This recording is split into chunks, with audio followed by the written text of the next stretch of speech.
Hi hello friends, welcome back to Sana Pandi channel. Yes, உங்களுக்கு பேக்ரவுண்டில் இருக்கிறத பார்த்தாலே தெரியும் நம்ம எங்கே இருக்கோம்னு சொல்லிட்டு. இன்றைக்கி நம்ம மைசூர் பேலஸை தான் சுற்றி பார்க்க போகிறோம். எஸ், என்ட்ரி டிக்கெட் வந்து வாங்கியாச்சு. கிட்ஸுக்கு வந்து என்ட்ரன்ஸ் வந்து ஃப்ரீ தான், பெரியவங்களுக்கு மட்டும்தான் சார்ஜ் பண்ணுறாங்க. நாங்கள் இங்கே சுற்றி பார்க்க போன அன்றைக்கி அவங்க சைடில் வந்து அவங்களுக்கு தீபாவளி ஃபெஸ்டிவல்ன்றதுனால கொஞ்சம் ஓவர் க்ரௌடடாக தான் இருந்துச்சு. எனிவேஸ் நாங்கள் வந்து ஃபஸ்ட் டே போனதுனால எங்களுக்கு அந்தளவுக்கு க்ரௌட் கிடையாது. நாங்கள் ரிட்டர்ன் போகும்போது பார்த்திங்கன்னா எக்கச்சக்கமாக வந்து லைனில் நின்றுட்டு இருந்தாங்க. தப்பிச்சோன்ற சாமின்ற அளவுக்கு எங்களுக்கு ஃபீல் ஆச்சு. உள்ளே நாங்கள் சுற்றி பார்க்கும்போது ஒவ்வொரு விஷயமும் பார்த்து நான் வந்து பிரமிப்பாக தான் பார்த்துட்டு இருந்தேன். ஏன்னா அப்பா, வாழ்ந்தா இவரை மாதிரி தான்ப்பா வாழணுன்ற மாதிரி இருந்துச்சு. ஏன்னா இவங்களோட கட்டமைப்பெல்லாம் பார்க்கும்போது வேறு லெவலில் இருந்தது. அது மட்டும் இல்லாமல் கொஞ்சம் பார்த்துட்டே இருக்கும்போது எனக்குமே ஒரு ஃபீலிங் என்னென்னா, நம்ம தமிழ்நாட்டை பொறுத்த வரைக்கும் சேர சோழ பாண்டியன்னு சொல்லி அவ்வளோ பெரிய ராஜாக்கள்லாம் வந்து ஆண்டிருக்காங்க. பட் நமக்கு ஏன் இந்த மாதிரி ஒரு பேலஸ் இல்லை, நம்மலாம் சுற்றி பார்க்குற அளவுக்கு ஏன் இல்லை, இதை வந்து கவர்மெண்ட் மெயின்டைன் பண்ணலையா, இல்லை அந்த ராஜாக்கள் வந்து அந்த அளவுக்கு வாழலையான்ற மாதிரி நமக்கு ஒரு ஃபீல் கொண்டு வந்துட்டாங்க இதை போய் பார்க்கும்போது. அதுக்கப்புறமா தான் மேட்டர் தெரியும். இப்போ நம்ம பார்த்துட்ருக்கிறது வந்து மைசூர் மகாராஜா கட்டின பேலஸே கிடையாது. கிட்டத்தட்ட 3 தடவை வந்து அது எரிஞ்சு போயிருக்கு. ஒரிஜினலாக மைசூர் மகாராஜா கட்டினது வந்து ஃபுல் அண்ட் ஃபுல் வந்து உட்டில் கட்டியிருக்காப்புல. ஆனால் இப்போ நம்ம பார்க்குறது எல்லாமே வந்து பார்த்திங்கன்னா மார்பிள்ஸ் இந்த மாதிரி விஷயத்தில் வந்து கட்டியிருக்கிறது. இப்போ நம்ம பார்த்துட்ருக்கிறது வந்து ஒரு பிரிட்டிஷ் ஆர்கிடெக்ட் ஹென்ரின்றவர் தான் கட்டியிருக்காரு. அதுவும் 1912 தான் கட்டி முடிச்சிருக்காங்க. சுதந்திரத்துக்கு அப்புறமா நம்ம அரசாங்கம் வந்து ராஜாக்கள் சொத்தெல்லாம் வந்து அண்டர்டேக் பண்ணும்போது இந்த பேலஸை வந்து நமக்கு மியூசியம் மாதிரி அரேஞ்ச் பண்ணி கொடுத்துட்டாங்க. அது மட்டும் இல்லாமல் இங்கே வாழ்ந்துட்டு இருந்த ராஜ பரம்பரை வந்து வேறு ஒரு பேலஸில் வந்து வாழ்ந்துட்டுருக்காங்க.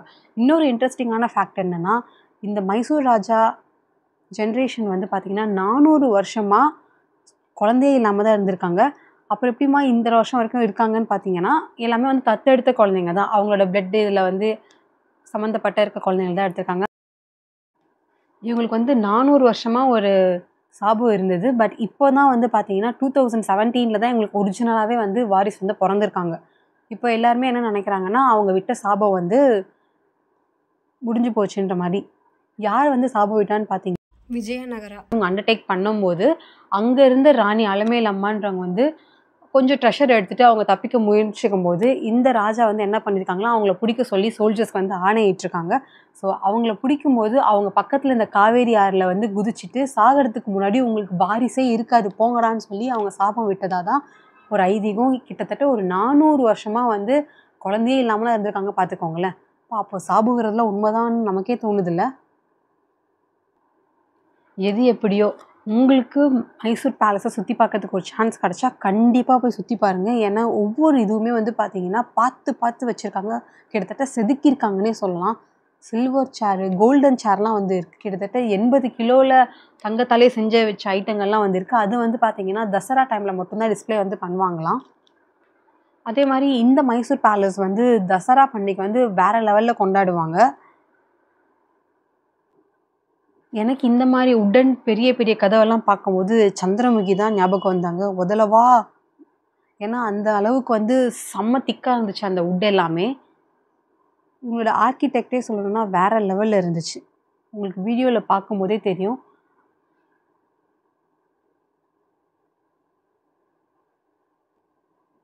முடிஞ்ச அளவுக்கு நீங்கள் சுற்றி பார்க்கறதுக்கு வந்து ஃபெஸ்டிவ் டைமில் வந்து போகாதீங்க. நார்மல் டேஸில் போனீங்கன்னா இன்னுமே ஃப்ரீயாக நீங்கள் வந்து பார்த்துட்டு வரலாம். அதே மாதிரி இங்கே வந்து நம்ம தமிழ் ஆட்கள் தான் நிறைய பேர் வந்து வந்திருந்தாங்க. ஏன்னா அவங்க பேசுகிற லாங்குவேஜ் வச்சு தான் சொல்கிறேன். என்ன தான் மைசூர் கர்நாடகாவில் வந்து இருந்தாலுமே இப்போ சுற்றி பார்க்க போகும்போது நம்ம ஆட்கள் வந்து நிறைய பேர் சுற்றி பார்க்குறாங்க. அதுவும் பெங்களூரில் வந்து நிறைய பேர் செட்டில் ஆயிருக்காங்கன்றதுனால இப்போ லீவ் டைம்னு அவங்க வந்து எல்லாருமே அவ்வளோ கூட்டமாக வந்து சுற்றி பார்க்க வந்திருக்காங்க. இங்கே ராஜா ராணிக்கு யூஸ் பண்ண ஐட்டம்ஸ் எல்லாமே வச்சுருப்பாங்க. சில்வரால் மேட் பண்ணது, தேக்குட்டால் மேட் பண்ணது. இதெல்லாம் பார்க்கும்போது வாழ்ந்தா அப்படி வாழணுன்ற மாதிரி இருக்குது. நம்மலாம் என்ன வாழ்ந்தோம், அவங்களோட மெமரிஸே வந்து பார்க்கும்போது இப்படி இருக்கே, அப்போ அவங்க ரியல் லைஃப்பில் வந்து எந்த அளவுக்கு வாழ்ந்திருப்பாங்கன்னு நம்மளால் யோசிச்சு கூட பார்க்க முடியல. இப்போ இந்த டிஸ்பிளேல இருக்கிறது எல்லாமே வந்து அவங்க யூஸ் பண்ண பொருட்கள் தான். இதில் வந்து வெள்ளி பொருட்கள், கோல்டன் இது எல்லாமே வந்து வச்சுருப்பாங்க. அதே மாதிரி ஃபுல்லாக மியூசியம் ஃபுல்லாகவே நமக்கு போலீஸ் வந்து அங்கங்கே வந்து இருப்பாங்க சேஃப்டி பர்பஸ்க்காக. என் பையன்லாம் வந்து பார்த்திங்கன்னா ஒவ்வொரு இடம் போகும்போது ஒவ்வொரு கேள்வி கேட்டு அவ்வளோ டார்ச்சர் பண்ணிட்டாங்க. நம்மக்கிட்ட ஏம்மா இதெல்லாம் இல்லைன்ற மாதிரி ஒரு என்னது நம்மக்கிட்டயா? இதில் இருக்க ஒரு பொருள் வாங்கணும்னா நான் எத்தனை வருஷம் உழைக்கணும்னே தெரியாது. அந்த அளவுக்கு இருக்குது. மேபி பசங்களாம் வளர வளர வந்து புரிஞ்சுப்பாங்க. ஏன்னா அது பார்க்கும்போது அவங்களுக்கே ஒரு ஆசை வரும்ல, ச்சே இது ஏன் நம்ம வீட்டில் இல்லை, அது மாதிரி நமக்கு மட்டும் ஆசை இருக்காதா? இப்போ தங்கம் விக்கிற விலைக்கு நம்மளால ஒரு காயின் வாங்குறதுக்கே நாயா பேயா உழைக்க வேண்டியது இருக்கு. இங்க மாரி இருக்க பொருள்லாம் செய்யணும்னா அவ்வளோதான், எத்தனை ஜென்மம் தேவைப்படும்னே தெரியாது. நெக்ஸ்ட் இப்போ நம்ம பார்க்க போறது வந்து தர்பார் ரூம் வந்து பார்க்கலாம். நார்மலா வந்து ராஜா, மந்திரிக்கெல்லாம் வந்து ஒரு பிரைவேட்டா ஒரு இடத்துல வந்து மீட்டிங் போடுவாங்கல்ல. நம்ம எம்எல்ஏ, மந்திரிலாம் பண்ணுவாங்கல்ல, அது மாதிரி. இந்த இடத்துல தான் வந்து அவங்க மீட்டிங்லாம் வந்து கண்டக்ட் பண்ணுவாங்களாம். இது வந்து பிரைவேட் தர்பார். இந்த இடத்துல வந்து பொதுமக்கள்லாம் வந்து பார்க்க முடியாது. இதுக்கு மேலலாம் வந்து பார்த்தீங்கன்னா, ராணிகள் உட்காந்து பார்க்குற அளவுக்கு அந்த கர்டைன்ஸ்லாம் போட்ட இது வந்து கெட்டப்லாம் வந்திருக்கு. அந்த கர்டைன்ஸ்லாம் மூடி நம்ம ராணிகள் படத்துலலாம் பார்த்துருப்போம்ல, ஜோதா அக்பர் இந்த மாரி படங்கள்லாம். ஸோ அதே மாரி ஸ்ட்ரக்சர் வந்து இங்கேயுமே இருக்கு. இந்த இடம் வந்து பார்த்தீங்கன்னா, தசரா பண்டிகை அப்போ யானைங்களுக்குலாம் வந்து அந்த அலங்காரம் பண்ணுவாங்கல்ல, ஸோ அந்த இடம் இது. அதுவுமே டிஸ்ப்ளேல வச்சிருக்காங்க. இதுதான் அந்த பெரிய தர்பார். ராஜா வந்து மக்கள்கிட்ட பேசணும்னு நெனச்சாருன்னா, இந்த இடத்துக்கு தான் வருவாங்க. ஸோ இந்த ஆப்போசிட்ல வந்து இருக்கிற இடத்துல வந்து பார்த்தீங்கன்னா, ஸ்டெப்ஸ் மாரி இருக்கு. ஸோ இந்த இடத்துல வந்து மக்கள்லாம் வந்து நிப்பாங்க. எனக்கு இத பார்க்கும்போது இன்னொரு டவுட்டு. நான் இங்கேருந்து பேசணும்னா ஒரு 10 அடிக்கு கேட்கும். இல்ல கொஞ்சம் கத்தி பேசினா ஒரு 20 அடிக்கு கூட கேட்கும்னு வச்சுக்கலாம். ராஜா இந்த இடத்துல உட்காந்து பேசுறது மக்களுக்கு எப்படி அவ்ளோ தூரம் கேட்கும்? அந்த காலத்துல மைக் மாரி வேற ஏதாவது வச்சு தான் பேசியிருப்பாங்களான்ற மாரிலாம் டவுட் வந்து வந்துச்சு. நமக்கே இந்த மாரி டவுட் வருதுன்னு தெரியல. பட் வந்துச்சு. மேபி நீங்க இங்க போய் பார்க்கும்போது உங்களுக்குமே வந்து வரலாம். ஏன்னா ராஜா வந்து ஒரு பர்ட்டிகுலர் இடத்துல தான் இருப்பாரு. அப்ப இவரு அனௌன்ஸ்மென்ட்லாம் குடுக்கணும்னா எப்படி குடுப்பாரு? இல்ல வேற யார் கத்துனாலுமே சரி, அந்த அளவுக்கா கத்தி பேச முடியும்? அவ்ளோ தூரம் ரீச் ஆகுற அளவுக்குன்னு தெரியல. ஸோ கண்டிப்பா மைக் மாரி வேற ஏதாவது ஒரு பொருள வந்து அவங்க யூஸ் பண்ணியிருப்பாங்க கம்யூனிகேட் பண்றதுக்கு. இந்த தர்பார்லாம் பார்க்கும்போது எனக்கு அந்த ஜோதா அக்பர் படம் தான் வந்து ஞாபகம் வந்துச்சு. ஸோ ஜோதா அக்பர் பார்த்தவங்களுக்கு தெரியும். ஒரு சில இடங்கள் வந்து இந்த தர்பார்லாம் அதே மாரி தான் இருக்கு. பட் என்னதான் இருந்தாலும் ஒரிஜினலா ஜோதா அக்பரோட பேலஸ் வந்து இந்த அளவுக்கு கலர்ஃபுல்லா வந்து இருக்காது. அது நீங்க நேர்ல பார்க்கும்போது உங்களுக்கே டிஃபரன்ஸ் வந்து தெரியும். பட் அது வந்து வேற லெவல்ல இருக்கும். இன்னுமே வாழ்ந்தா அப்படி வாழணும்டான்ற மாரி ஒரு ஃபீல் வரும் நமக்கு அத சுத்தி பார்க்கும்போது.